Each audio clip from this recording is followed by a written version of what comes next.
Guten Morgen, herzlich willkommen bei dem Podcast Quint-E. Mein Name ist Beatrice Bürger, ich bin Office Managerin, Stretching- und Pilates-Trainerin und die Initiatorin von dem Projekt Quintessenz. Seit 2 Tagen bin ich in Costa Rica und es ist endlich soweit, ich expandiere. Ich habe Nägel mit Köpfen gemacht und meine Firma hier in Costa Rica angemeldet. Eine zweite wundervolle Neuigkeit ist, seit ein paar Monaten laufen die Vorbereitungen auf Hochtouren für die Quintessenz Academy. Diese Woche wird es noch das erste kostenfreie Webinar geben.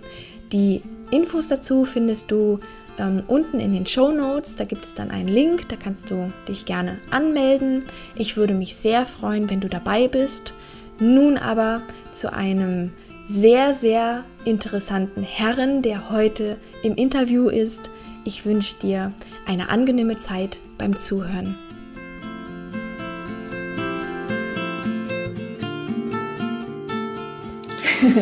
So, wunderbar. Heute habe ich die große Freude, Kurt Tepperwein im Interview zu haben. Ich freue mich ganz doll, dass Sie da sind. Herzlich willkommen, Herr Tepperwein. Ich bedanke mich auch für die Einladung, freue mich natürlich auf unser Gespräch und schauen wir mal, welche faszinierenden Fragen Sie haben. Oh ja, ich bin gespannt auf Ihre Antworten, aber ich würde gerne kurz einleiten. Sie sind ja für viele auf jeden Fall ein Begriff, also Ihr Name, der ist bekannt. Allerdings gibt es auch noch sicherlich den einen oder anderen, der Sie nicht kennt. Würden Sie sich kurz vorstellen für die Menschen, denen Sie noch nicht so viel sagen? Also da gäbe es so viel zu sagen, um es ganz kurz zu machen. Ich bin einfach ein sehr wissbegieriger Mensch. Mich interessiert vor allen Dingen ein Thema. Was ist Leben? Wie funktioniert Leben? Was sind die Gesetzmäßigkeiten des Lebens? Und natürlich auch die Frage, wer bin ich? Und mein ganzes Leben ist eine Suche, eine immer bessere Antwort zu finden auf diese Fragen nach der Essenz des Lebens. Perfekt.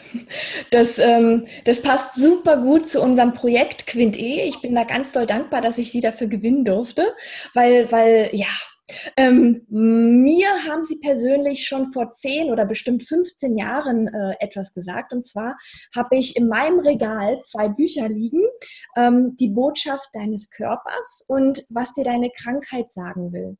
Also das sind 2 Bücher, die ich schon so lange bei mir im Bücherregal habe. Deswegen, ja, das hat mir persönlich sehr, sehr viel gebracht. Und mittlerweile haben Sie ja schon so viele andere Bücher geschrieben. Das eine Buch ist, glaube ich, von 1984. Da ist ja so viel in der Zwischenzeit passiert. Da ist sehr viel passiert. Vor allen Dingen ist das ja nur ein Teilaspekt der Sprache des Lebens. Das ist das Wichtigste und das ist das, was auch jeden Menschen angeht. Machen wir uns bewusst, alles, was wir erleben, alles ist eine Botschaft. Das Leben spricht also ständig zu uns, ja, nicht nur über Krankheiten und über Symptome, sondern über alle Lebensumstände, über unsere Schwierigkeiten, über unsere Erfolge, über unsere Ereignisse im Leben. Also alles, was geschieht, ist eine Botschaft. Und alles ohne Ausnahme ist immer eine Chance zum Besseren.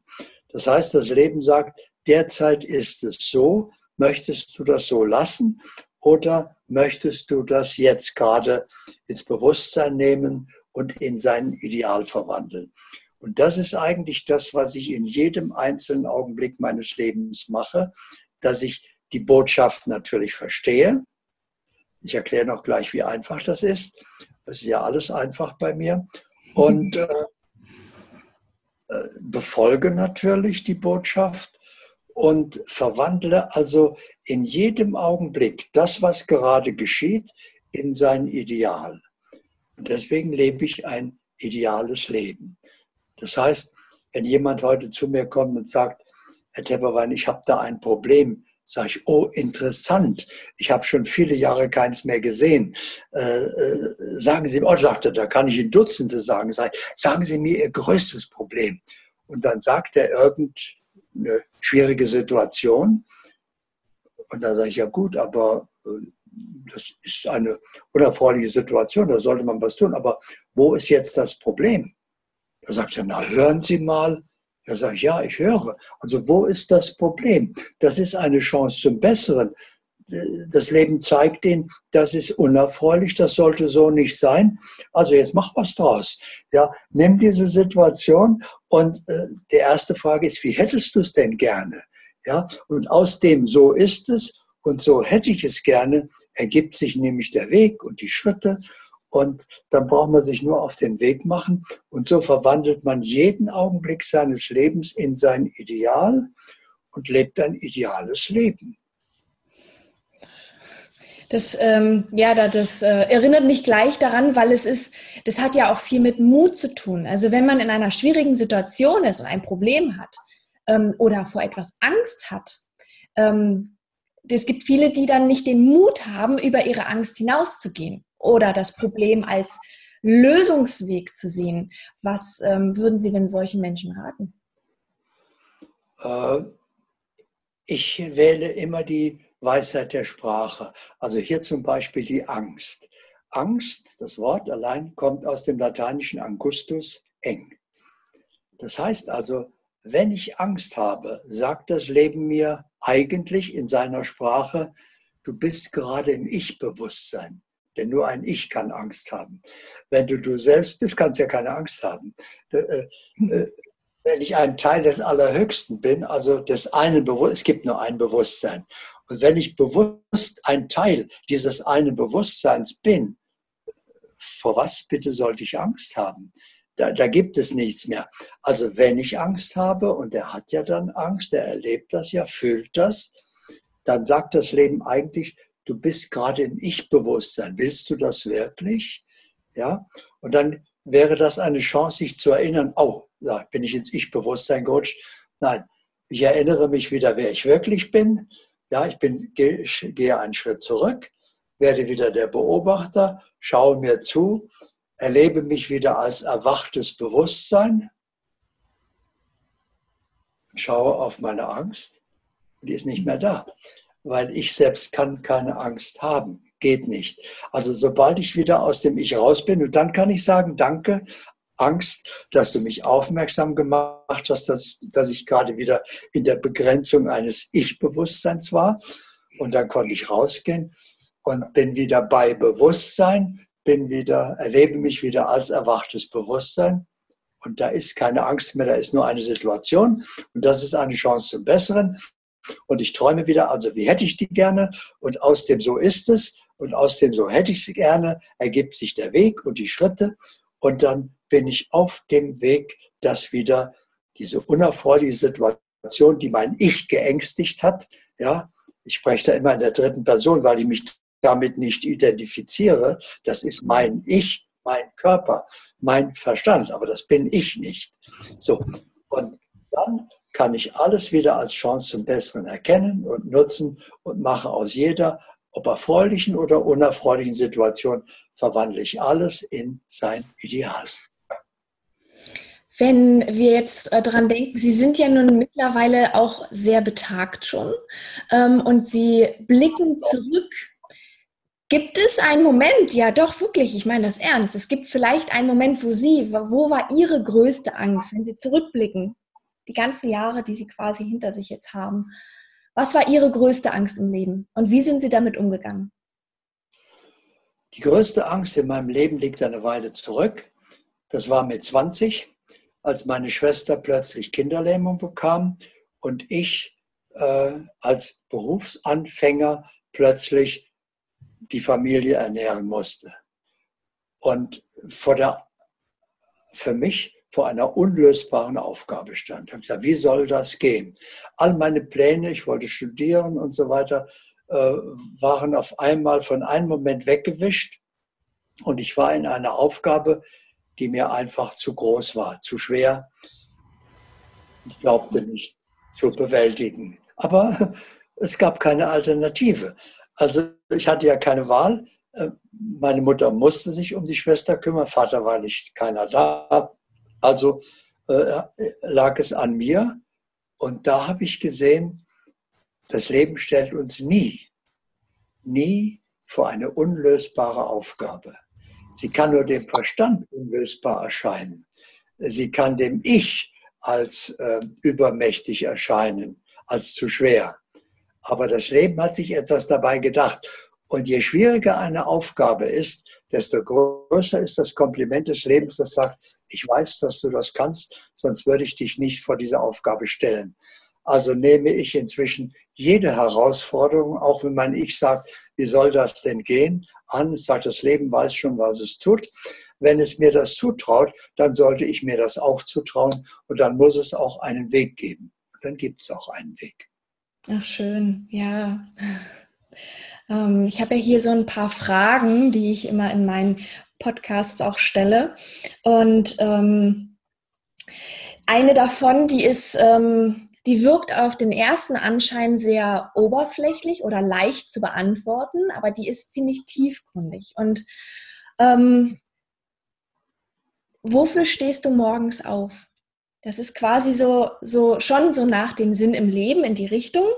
Aber es meint jetzt nicht, okay, ich stehe jetzt dafür auf, morgens mir die Zähne zu putzen und zu frühstücken, sondern wofür stehe ich wirklich morgens auf?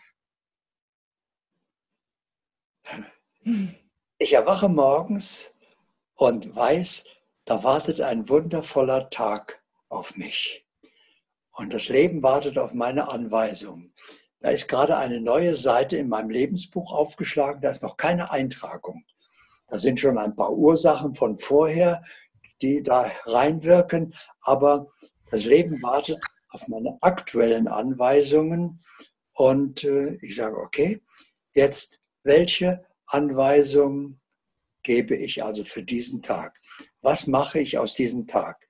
Das Erste, was ich mache, ich bedanke mich für die Chance eines wundervollen Tages, bevor er überhaupt begonnen hat, richtig. Das ist ganz wichtig, denn die gefühlte Dankbarkeit verursacht das, wofür wir dankbar sind. Also wenn ich mich morgens schon für den erfüllten, wundervollen Tag bedanke, verursacht die Energie meiner gefühlten Dankbarkeit, dass daraus auf jeden Fall ein wundervoller Tag wird, für den ich mich abends wieder mit Grund bedanken kann. Sie sprechen mir aus der Seele.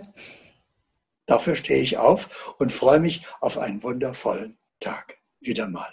Schön. Und auch dieser Tag ist natürlich eine Chance zum Besseren. Alles in meinem Leben ist eine Chance zum Besseren, auch das Gute. Nichts ist so gut, dass es nicht noch besser sein könnte. Das heißt also, auch das Gute nehme ich ganz bewusst in die Hand und schaue, wie wäre das denn ideal? Also ganz ideal wäre natürlich, wenn. Ja, warum soll das nicht ganz ideal sein? Wenn ich schon mein Schicksal selber gestalte und jeder macht das selbst, sollten wir auch noch drüber sprechen, dann kann ich ja auch mir ein Schicksal machen, auf das ich mich freue. Also verwandle ich alles, was ist, jede Situation in jedem Augenblick in ihr Ideal. Das ist mein Maßstab. Alles sollte ideal sein.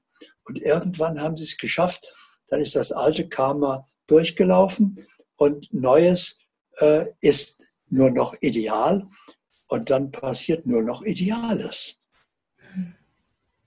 Und ich weiß, Leute fragen mich immer, sie müssen doch auch mal irgendein Problem haben. Sag ich, ja, ich kann mich noch erinnern. Ich weiß nicht, was mein letztes Problem war, aber ich weiß noch zum Beispiel, wann ich mich das letzte Mal geärgert habe. Das weiß ich noch. Das war der 23. Dezember 1979. Ja, das ist schon eine Weile her. Ja. Und sagen Sie nur, seitdem haben Sie sich nie wieder geärgert. Sag ich, ja, tatsächlich. Seitdem habe ich mich nie wieder geärgert, weil das bringt doch nichts. Machen Sie sich einmal bewusst, wenn da irgendwas Ärgerliches passiert und Sie ärgern sich so richtig, weil da muss man sich doch ärgern, wenn sowas passiert. Und ist dann die Situation irgendwie besser? Hat das was verändert? Nein. Es hat Sie Kraft gekostet, Nerven, die gute Laune, aber die Situation ist völlig unverändert, immer noch ärgerlich. Sie könnten sich gerade wieder ärgern. Also Ärger bringt schon mal gar nichts. das ist eines Homo sapiens unwürdig, das sollten wir streichen, das sollten wir lassen. Das kann man übrigens ganz leicht verlernen, können wir auch noch drüber sprechen. Und dann verlernen Sie das Ärgern für immer, indem Sie wieder erkennen, auch eine ärgerliche Situation ist nur eine Chance zum Besseren. So. Und dann, wenn ich darauf mein Bewusstsein richte und sage, okay, nee, so nicht. Also, wie hätte ich das denn gerne? Und schon bin ich nicht bei dem Problem oder bei der ärgerlichen Situation, sondern beim Ideal. Wie wäre denn die Lösung? Was wären denn da die Schritte? Was könnte ich denn da jetzt tun?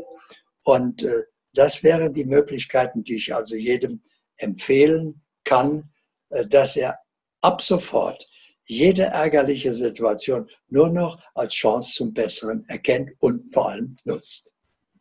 Sehr schön. Da komme ich gleich drauf, auf Ihren Alltag so zu sprechen, weil es gibt ja viele Menschen, die wenn ich jetzt an Menschen denke, die ich kenne, die verleben ihren Alltag relativ zurückgezogen oder machen keinen Sport oder haben wenig soziale Kontakte. Und man merkt so richtig, dass auch im Gesundheitssystem oder in der Gesellschaft die Leute so ein bisschen ausgegrenzt werden. Wie ist denn Ihr Alltag? Wie leben Sie so? Gibt es irgendetwas, worauf Sie besonders achten oder was Ihnen besonders gut tut? Ich brauche mich darum nicht kümmern, weil das Leben bietet mir in jedem Augenblick ja eine Situation. Und meine einzige Aufgabe ist, diese Situation in ihr Ideal zu verwandeln. Also habe ich den ganzen Tag die gleiche Tätigkeit, wenn Sie so wollen. Ich nehme den Inhalt dieses Augenblicks jetzt und mache daraus das, was idealerweise sein könnte. Darauf freue ich mich, das macht Spaß, das Leben immer in sein Ideal zu verwandeln. Und das ist andauernd was anderes. In jedem Augenblick passiert was anderes. Denn das Schöne ist, jeder Augenblick, kaum einer macht sich das bewusst, jeder Augenblick ist einmalig. Dieser Augenblick jetzt, unsere Begegnung zum Beispiel, ja, dieses Universum besteht, sagen die Wissenschaftler, seit etwa 15 Milliarden Jahren. Aber dieser Augenblick jetzt war noch nie. Und er wird auch nie wieder sein. Das heißt, dieser Augenblick jetzt ist absolut einmalig. Und mir ist das bewusst. Die Einmaligkeit dieses Augenblicks, wenn er vorbei ist, ist er für immer vorbei. Der kommt nie mehr wieder. Also kann ich ihn nur jetzt in sein Ideal verwandeln. Und so erlebe ich in jedem Augenblick einen einmaligen Augenblick, der noch nie war und der nie wieder sein wird. Und ich bin so dankbar. Ich bin so dankbar dafür, dass ich Sie erreicht habe und auch vor allen Dingen, weil ich Sie ja schon so viele Jahre kenne. Also kenne ist übertrieben gesagt, und dass Sie mir diese Möglichkeit geben, Sie zu interviewen, dass wir ein Gespräch führen.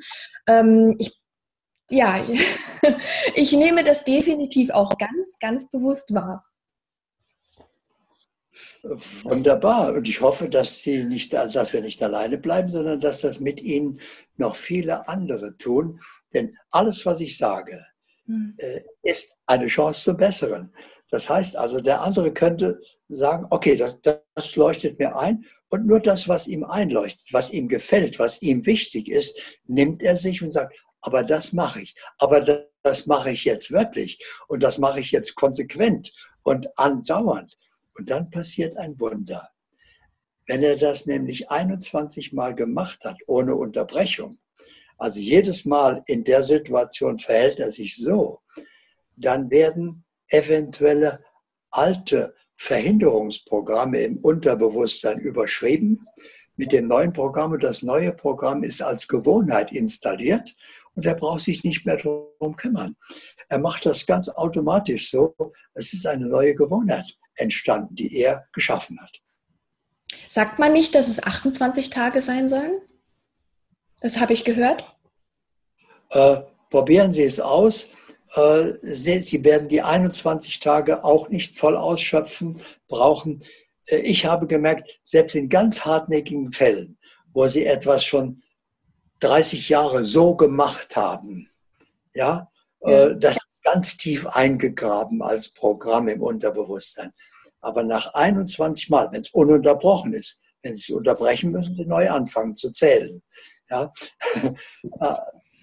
Aber wenn Sie ununterbrochen das 21 Mal machen, ist auch das längste, härteste, tiefste Programm gelöscht und überschrieben. Ja, sind wir Meistens 10, 12 Wiederholungen, meistens. Aber in hartnäckigen Fällen kann es mal 21 dauern. Ich habe noch nie erlebt, dass es 22 Mal gedauert hätte. Ja, das ist für viele, glaube ich, ein bisschen schwierig zu begreifen, weil diese Glaubenssätze, diese negativen Glaubenssätze, die man ja selber für sich hat, das so in so kurzer Zeit umzupolen. Wer ist Mann? Hm. Wenn Sie also jetzt sich wieder erinnern, ich selbst habe keine Glaubenssätze. Also ich meine mich nicht persönlich damit. Wenn ich sage ich selbst, meine ich das Selbst, ja? Ja. Das Selbst hat keine Glaubenssätze. Wenn ich also einen negativen Glaubenssatz habe, habe ich meine Aufmerksamkeit schon wieder auf das Ich gerichtet. Das hat negative Glaubenssätze. Ich selbst habe sowas nicht. Also kann ich nur sagen, mein Ich hat negative Glaubenssätze. Wenn es will, kann es ruhig. Ja, habe ich nichts mit zu tun. Das ist mein Ich. Das ist nun mal nicht vollkommen. Das ist auch nicht sein Weg. Das ist auch nicht seine Aufgabe. Das kann nicht vollkommen sein. Das ist menschlich begrenzt. Das ist okay. Also habe ich volles Verständnis dafür. Aber ich habe keinen Glaubenssatz. Ich weiß das. Also mache ich mir, wenn ich so einen negativen Glaubenssatz sehe, bewusst, wie sehe ich das denn? Ja, ich habe keinen Stand, ich selbst habe keinen, also das Selbst hat keinen Standpunkt, sondern das Selbst weiß. Also sage ich mein, ich glaube, dass es so ist. So, wie ist es denn wirklich? Und dann schaue ich hin und erkenne, ach, so ist okay. So, gut. Ist der Augenblick wieder erfüllt. Der negative Glaubenssatz ist erlöst, der bleibt im Ich. Ich kümmere mich gar nicht drum. Ich muss mein Ich nicht überzeugen, dass es den ablegt oder ändert oder irgendwas tut. Ist völlig okay. Wichtig ist nur, dass ich selbst sowas nicht habe. Ist für viele so schwierig. Ne? Überhaupt nicht. Im Gegenteil. Das ist leicht. Ich muss dann nur wieder aus der Ich-Identifikation rausgehen. Und da hilft wieder der eine Schritt, der Beobachter sein. Dann sind Sie nämlich nicht mehr ich-identifiziert. Dann haben Sie keinen negativen Glaubenssatz mehr, sondern Ihr Ich hat einen. Und Sie wissen, aha, so ist es wirklich. Ja. Was war die beste Entscheidung, die Sie in Ihrem Leben je getroffen haben? Das kann ich mit einem Satz ganz einfach beantworten. Dem Leben zu vertrauen und mich absolut auf das Leben zu verlassen und mich von der inneren Weisheit führen zu lassen. Ich lächle, für die, die mich nicht sehen. Ja, sehr schön. Wofür sind Sie dankbar? Für jeden einzelnen Augenblick, immer wieder und ganz bewusst gefühlt, dass ich immer wieder sage, wie kann man so etwas Wunderbares erleben, wie ich es in jedem Augenblick erlebe. Ich kriege in jedem Augenblick einen einmaligen Augenblick geschenkt. Aber nicht nur ich, jeder. Die meisten merken das gar nicht. Die meisten Menschen leben gar nicht wirklich. Während ihr Leben geschieht, sind sie anderweitig beschäftigt. Ja, sie sind gar nicht da, wo ihr Leben stattfindet. Und das ist so wichtig, dass wir uns immer wieder daran erinnern, wer bin ich wirklich? Ich bin nicht das, was ich im Spiegel sehe. Ich bin nicht das, was Schwierigkeiten hat, was sich ärgert, Angst hat, sich Sorgen macht. Auch eine Weisheit der Sprache. Sich Sorgen machen, wenn man sich keine machen würde, wären keine da. Ja? Oder auch ich habe mich geärgert. Ein anderer kann mich nämlich gar nicht ärgern. Der kann irgendwas machen. Aber ärgern muss ich mich schon selber. Und die Weisheit der Sprache sagt es mir auch. Ich habe mich über den geärgert. Wenn der das nicht gemacht hätte, hätte ich mich ja auch nicht geärgert. Aber wieso gebe ich dem die Macht, mich zu ärgern? Das geht gar nicht. Also wenn ich bei Bewusstsein bin, und das ist so ein ganz wichtiger Schritt, dass ich mich entscheide, als wer lebe ich? Lebe ich als ein Mensch, der irgendwann geboren wurde, der mit der Zeit älter wird und gelegentlich krank wird und der irgendwann mal stirbt? Oder bin ich ewiges Sein, reine Existenz? Bin ich erwachtes Bewusstsein? Dann gibt es keine Probleme, dann gibt es keine Ängste, dann gibt es keine Sorgen, dann findet alles das nicht statt. Dann kann mir hier nichts passieren. Das ist so ein Gefühl der Befreiung, der Erleichterung, sich bewusst zu machen, mir kann hier nichts geschehen. Ich bin unkaputtbar. Ich bin ewig. Ja, ich bin ewig einfach. Ich bin so. Und das ist nur Realität. Ja, das ist nicht Wirklichkeit. Ich bin wirklich. Aber das, was da geschieht, das ist nur Realität. Das ist nur ein Film. Es ist ein interaktiver Film. Ich kann eingreifen oder ich kann ihn geschehen lassen. Aber es ist nur ein Film. Also lasse ich mich nicht mehr von Ereignissen der Realität beeindrucken. Wenn ganz schwierige Dinge passieren, ja, ich werde immer wieder mal gefragt, ja, was würden Sie denn machen? Nehmen wir mal an, Sie sind krank, arbeitslos und einsam und total pleite. Mhm. Ja, da sage ich, gut, dann habe ich mehrere Aufgaben gleichzeitig. Ich kann immer nur eine erfüllen. Also muss ich zunächst einmal wählen, was ist mir jetzt am wichtigsten? Ich wende mich der mir wichtigsten Aufgabe zu. Ich würde wahrscheinlich Gesundheit wählen, weil ich sage, ich muss erstmal die Kraft haben, wieder die Dinge zu handeln. Also sage ich von den Aufgaben, ich lasse die anderen mal ruhen, nehme ich mal Gesundheit, sage, okay, warum bin ich nicht gesund? Ja, und dann erkenne ich, wir müssen gar nichts für unsere Gesundheit tun.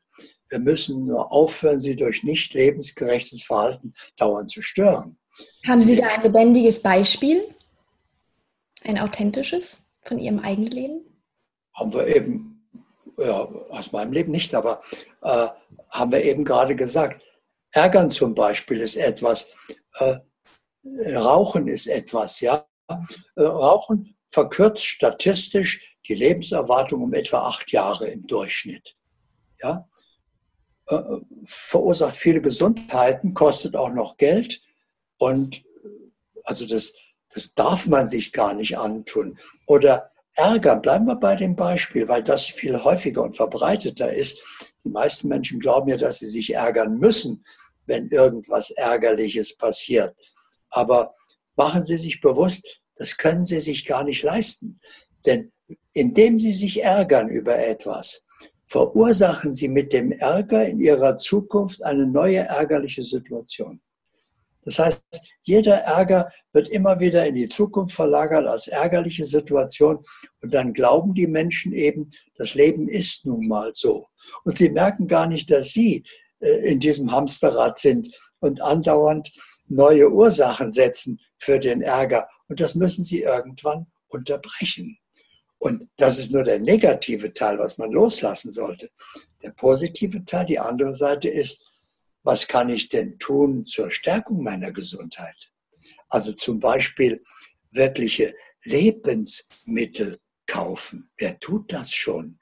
Lebensmittel, nicht nur Nahrungsmittel oder Genussmittel, sondern Lebensmittel, dass ich im Supermarkt schon darauf achte, wie viel Leben ist denn da drin enthalten? Oder was noch Einfaches, was gar nichts kostet, ganz bewusst Licht atmen. Oh ja. Ja, mache ich ständig.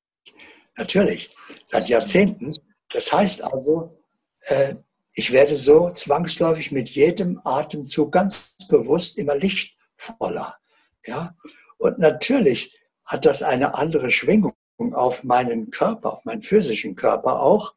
Ja, der spiegelt das ja wieder als Gesundheit und so weiter, als Vitalität, als Lebensfreude. Und also es gibt ganz viel zu tun. Jedem fällt das schon ein, was bei Ihnen am wichtigsten ist. Also der erste Schritt ist, was sollte ich lassen einmal? Und das andere, was sollte ich tun für meine Gesundheit? Ja, dann ist er ein Leben lang beschäftigt. Sehr schön. Ja, finde ich gut. Kommen wir mal zu der Kernfrage von Quintessenz. Was ist denn Ihre Quintessenz, Ihre ganz eigene persönliche? Ja, meine Quintessenz. Das ist nicht ein Punkt, das sind mehrere Punkte. Kann ich also mehrere sagen. Alles, was mir wichtig ist. Ja. Meine Quintessenz ist, der erste Schritt, wir sind mit einer bestimmten Absicht gekommen. Die sollte ich erkennen und erfüllen, denn ich kann ein glückliches und erfülltes Leben nur leben, wenn ich meine Lebensabsicht erkannt und erfüllt habe. Ganz wichtig. Dann aber, nächster Schritt, Quintessenz, wir sollten unserer Berufung folgen. Wir sollten nicht einer Tätigkeit nachgehen, um Geld zu verdienen. Geld muss man nämlich überhaupt nicht verdienen, aber man muss es verursachen. Und wenn ich es schon verursachen muss, warum dann nicht mit etwas, was mir Freude macht? Also ich gestatte einfach dem Leben, mich fürstlich zu bezahlen für das, indem ich das tue, was mir am meisten Freude macht. Und das kann ich dann natürlich auch nicht mehr Arbeit nennen. Das ist ja reine Freude. Für mich ist das bezahlter Urlaub für immer. Also meine Tätigkeit ist bezahlter Urlaub für immer. Ich kriege auch noch Geld dafür. Herrlich. Ja, das sollten wir tun. Und natürlich noch wichtiger ist, es gehört zur Essenz einfach dazu, zu Bewusstsein zu kommen. Ich sollte nicht mehr in der Illusion des Ich leben, weil dann lebe ich im falschen Film. Dann lebe ich in einem falschen Leben, denn das Ich macht sich ein Ich-Leben. Und nur wenn ich zu Bewusstsein gekommen bin, verursache ich eben ein Leben, was mir wirklich entspricht. Und erst wenn ich zu Bewusstsein gekommen bin, kann ich mein Leben führen. Die meisten Menschen überlassen die Führung ihres Lebens ihrem Verstand und damit dem Ego. Und damit sind sie nicht in ihrem Leben. Und damit können sie nicht mehr glücklich werden. Erst dann, wenn ich also mein Leben selbst führe, das heißt also, wenn ich zu mir erwacht bin, kann ich mein Leben selbst führen und erst dann ist es wirklich mein Leben. Ja? Und dann sollte ich ständig eins sein mit dem einen Bewusstsein und mich von der universellen Weisheit führen lassen. Machen Sie sich einmal bewusst, wie dramatisch sich Ihr Leben verändert, wenn Sie nur noch richtige Entscheidungen treffen. Nur noch. Es gibt keine Ausnahme mehr, weil Sie sich von der universellen Weisheit führen lassen. Aber in dieser Führung erkennen Sie auch die optimale Antwort in jeder Frage. Immer wieder passiert es meinem Verstand, dass jemand eine Frage stellt, vielleicht auch in dem Interview hier, und der Verstand sagt, das weißt du jetzt nicht. Siehst du, jetzt hat sie dich erwischt. Das weißt du nicht. Da sage ich, stimmt, jetzt weiß ich es noch nicht. Aber bevor sie die Frage beendet hat, war ich online und habe gegoogelt, und, also beim Chef natürlich, und dann habe ich immer Bleistift und Papier dabei, sage, oh, das muss ich mir aufschreiben. Das will ich auch im Verstand wissen. Das wusste ich bis eben nicht. Gut, dass sie die Frage gestellt hat, die ich nicht beantworten kann. Aber ich kann den Chef fragen. Und deswegen ist es für mich so unverzichtbar, dass wir möglichst ständig online sind und uns von der universellen Weisheit führen lassen. Und dann erkennen wir nicht nur die Antwort in jeder Frage. Wir kennen auch die beste Lösung für jede Aufgabe. Wir erkennen den richtigen Weg, die optimalen Schritte. Und alles ist immer eine Chance zum Besseren. Wunderschön. Aber es gehört noch ein bisschen, ja. Zur Grundessenz gehört unverzichtbar, ich muss alles loslassen, was nicht in ein ideales Leben gehört. Also das Ärgern hatten wir angesprochen, aber eine Vergangenheit zum Beispiel. Die meisten Menschen schleppen eine schwere Vergangenheit oder eine unglückliche Kindheit mit sich rum.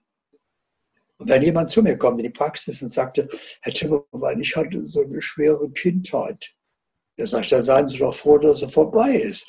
Ja, die kommt nicht wieder, also die braucht nicht behandelt werden. Lassen Sie sie doch endlich los. Was Sie bedrückt, ist, dass Sie die immer noch mit sich rumschleppen. Machen Sie sich einfach bewusst, die hat Sie zu dem Menschen gemacht, der Sie jetzt sind. Also lassen Sie sie dort, wo sie ist. Die ist vergangen, die kommt nie mehr wieder. Lassen Sie sie einfach los. Das ist das Loslassen und der positive Teil heißt, treten Sie ganz bewusst ein. Und ich meine das jetzt wieder als Chance in die eigene, natürliche Vollkommenheit. Das geht wieder mit einem Schritt. Sie machen einfach das, was Sie gerade tun, was immer das auch sei, so vollkommen wie Sie können. Und da Sie ja Beobachter sind und sich zuschauen, sehen Sie, wie Sie das immer vollkommener machen, bis Ihr ganzes Leben ein Ausdruck der eigenen natürlichen Vollkommenheit ist. Ja? Und so erleben Sie das Leben als faszinierendes Abenteuer, als Entdeckungsreise zu sich selbst. Und Sie sind ständig gefühlt dankbar für das wunderbare Geschenk zu leben. Und natürlich leben Sie bewusst als Unsterblicher. Ihnen kann nichts passieren. Aber ich erlebe auch, und jeder könnte das auch tun, nicht ich handle, sondern Gott wirkt durch mich als ich. Ich bin nur der Beobachter, wie Gott durch mich seine Schöpfung vollendet. Lasse einfach nur geschehen, was geschieht. Ich bin nur reiner Kanal für das Wirken des Allerhöchsten. Und damit, und erst damit, sind Sie bereit für die nächste Dimension. Das ist Quintessenz. Dankeschön. Ja, ich glaube, wir sind bereit für die letzte Frage, beziehungsweise einen runden Abschluss zu geben. Und da würde ich Sie fragen, ob es irgendetwas Spezielles gibt, was Sie den Zuhörern noch mitgeben würden oder ob es noch ein Geheimnis gibt, was Sie vielleicht schon immer irgendjemandem mal sagen wollten oder etwas tun wollten, was Sie nur noch nie getan haben. Denken Sie mal, jetzt wäre vielleicht ein guter Zeitpunkt, das zu entscheiden, doch zu tun. Gibt es irgendetwas, was du uns noch mitteilen wollen würdest? Also alles. Entschuldigung. Die Interviews laufen normalerweise auf der Du-Ebene, so hatte ich zumindest entschieden. Jetzt lasse ich mal die Katze aus dem Sack, weil ich damit die Menschen direkter und persönlicher erreichen möchte und auf einer Ebene. Deswegen kam das gerade so raus. Mir ist ganz gleich, oder meinem Sein ist ganz gleich, wie Sie das ansprechen. Ja. Aber zum ersten Teil der Frage, es gibt nichts, was ich gerne getan hätte und nicht getan habe. Denn in dem Moment, wo mir bewusst wird, dass ich das gern getan hätte, fange ich auch sofort an, das zu tun. Aber ich kann natürlich gerne etwas sagen. Einen Rat geben noch einmal. Machen Sie es sich ganz einfach. Fangen Sie auf jeden Fall sofort an, einen Schritt zu tun. Lassen Sie alles Unvollkommene los. Beginnen Sie mit dem Loslassen. Denn das Geheimnis ist, wenn Sie alles Unvollkommene losgelassen haben, sind Sie vollkommen. Sie genießen die scheinbare Vielfalt der Realität, aber bleiben ständig ihrer wahren Identität bewusst und leben als erwachtes Bewusstsein. Sie leben in ihrem natürlichen Buddha-Bewusstsein. Das wäre die Chance dieses Augenblicks. Den Schritt zumindest könnte jeder sofort tun. Sehr schön, ein guter Abschluss. Ich danke Ihnen für diese inspirierenden Worte, auch über Sie persönlich, über Ihr eigenes Leben und vor allen Dingen dieses ganze Wissen drumherum. Ich bedanke mich. Abschließend möchte ich dir gerne 3 Aussagen von Herrn Tepperwein nochmal zusammenfassen. Die meisten Menschen überlassen die Führung des Lebens dem Verstand. Alles, was wir erleben, ist eine Botschaft. Und dieser Augenblick jetzt ist absolut einmalig. Jede dieser Podcast-Folgen trägt ebenfalls seine Botschaft. Sie ist aus dem Leben gegriffen, authentisch und gibt dir die Möglichkeit zu reflektieren. Ich freue mich über deinen ganz persönlichen Kommentar zu dieser Folge. Deine Bewertung ist wirklich essentiell. Und unten in den Shownotes gebe ich dir noch ein paar weiterführende Links zu Herrn Tepperwein sowie die Anmeldung zum Webinar. Ich freue mich auf dich. Deine Beatrice.